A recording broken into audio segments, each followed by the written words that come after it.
আল্লাহ রাসূল সম্বন্ধে বলা হয় অনেক বিবাহ করেছেন। আল্লাহ রাসূল বলেছে আয়েশা রাদিয়াল্লাহু তাআলা আনহাকে নিয়ে বলেন, আয়েশা রাদিয়াল্লাহু তাআলা আনহাকে আল্লাহ রাসূল 9 বছর বয়সে বিবাহ করেছেন।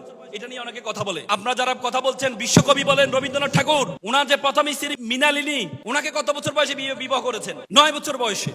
রাম সীতাকে বিবাহ করেছেন কত বছর বয়সে? 6 বছর বয়সে।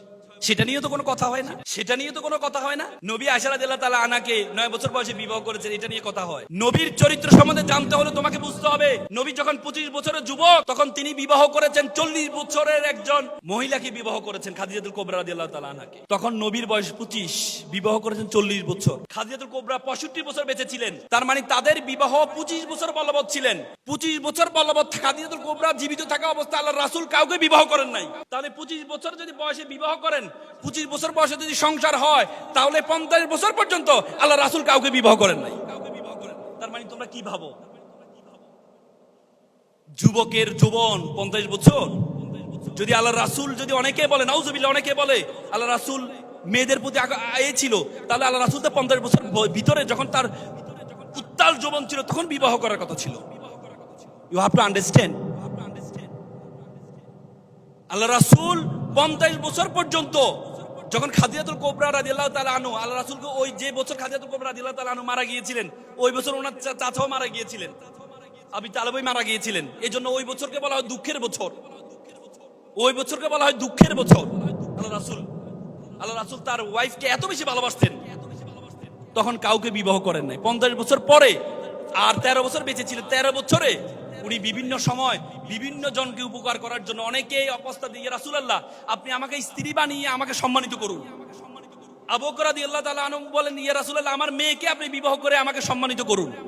আমি বলতে পারবো আমি রাসূলের শ্রেষ্ঠ মানব, মানবের আমি কি শ্বশুর? আমি বলতে পারবো যারা যাদেরকে বিবাহ করেছেন প্রত্যেকেই আল্লাহ রাসূল তাদেরকে বিবাহ করার মাধ্যমে সম্মানিত করেছেন। যদি যৌবনের কারণে আল্লাহ রাসূল বিবাহ করতেন, তাহলে আল্লাহ রাসূল 50 বছর বয়সে পরে বিয়ে করতেন না, তার আগে বিবাহ করতেন। সেটি বিষয় আমাদের জানতে হবে।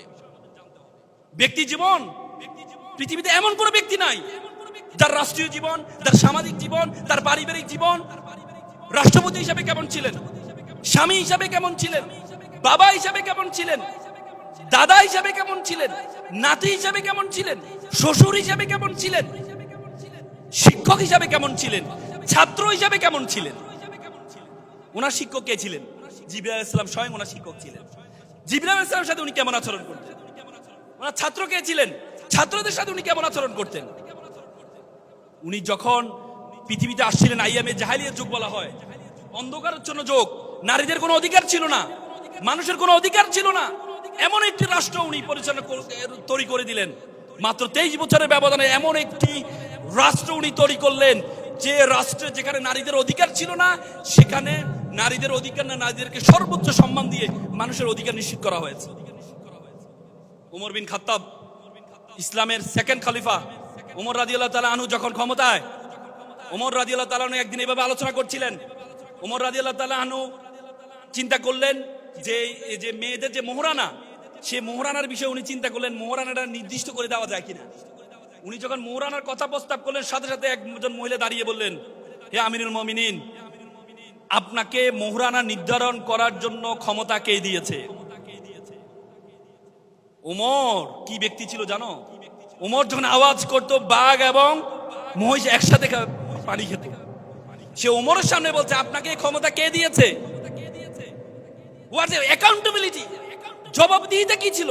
নারীর অধিকার, যেখানে নারীদেরকে জীবন্ত কবর দেওয়া হতো, যেখানে নারীদেরকে জীবন্ত কবর দেওয়া হতো, সেখানে নারী বলছে, আপনাকে এটা নির্ধারণ করার জন্য কে বলেছে? আমাদের রাসূল তো বলে গিয়েছে যে যতটুকু পারো তোমার সামর্থ্য অনুযায়ী তুমি দাও, যত বেশি দিতে পারো মোহরানা হিসাবে। আজকে আমরা শুধু বারবার বলি, আমরা শুধু বারবার অধিকারের কথা বলি। ওমর রাদিয়াল্লাহু তাআলা আনহু একবার একটা নতুন পাঞ্জাবি পরে মিম্বারে জুমার নামাজে খুতবা দিতে যাচ্ছিলেন।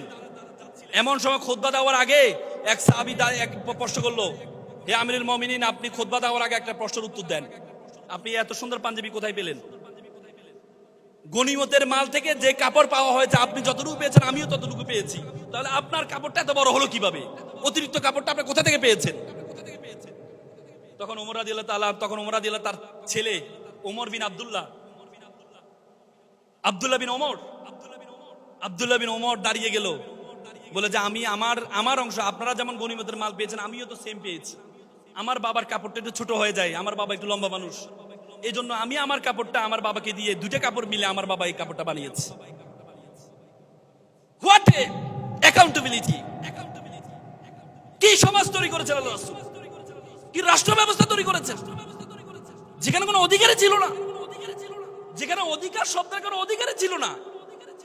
আইয়ামে জাহেলিয়াত যুগ। যে যাকে পারে তাকে শুধুমাত্র ডাকাতি করতো না, সম্পদ লুণ্ঠন করতো না, সম্পদ লুণ্ঠন করে মেরে ফেলা হতো ব্যবসায়ীদেরকে। যেখানে নারীদেরকে কবরস্থ করা হতো, নারীরা কোনো কথাই বলতে পারতো না। কি সমাজ ব্যবস্থা আল্লাহ রাসূল মাত্র 23 বছর জীবনে কি সমাজ ব্যবস্থা তৈরি করেছে!